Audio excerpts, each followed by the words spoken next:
I just think it's such a, there's no denying this is it's a massive agency with a large list of known problems. And quite frankly, it's probably a lot like an iceberg. You only see the tip of what's actually lying just beneath the surface of the water.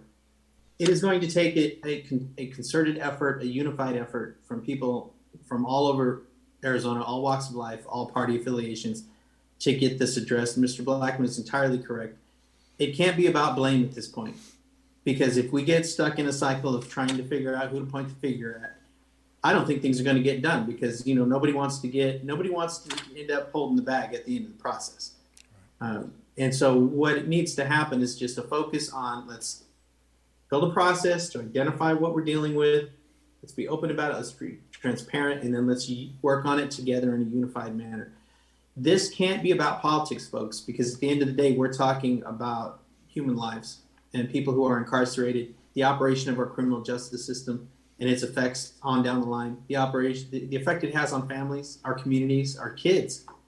This department and how it conducts itself and the money that is spent in this department affects every other key quality of life issue in Arizona.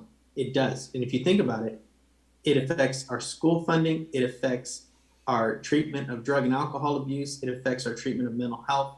It affects what we do with folks when they get out. How are we training people? How are we dealing with adults who want to get off that track? These are all, this department exists because of many other failures, but we can at least start here with this department. So let's focus on that. I agree with Mr. Blackman on that. Let's focus on solutions and not blame.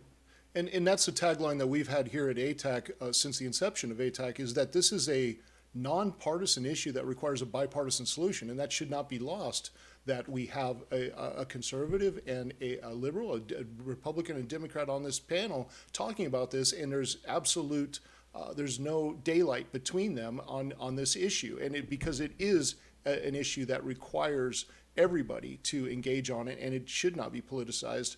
And I'm extraordinarily happy that it hasn't, heretofore. This is something that needs to be solved, and it needs to be solved as an emergency. Really, this is. I testified last year at Representative Blackman's panel that the lights were blinking red then, and since then we've had just a number of issues that have happened since then. I mean, we are really seriously need to get this solved, and so every lawmaker, every person of every political affiliation needs to come together and get this and engage on this issue for sure. You're absolutely right.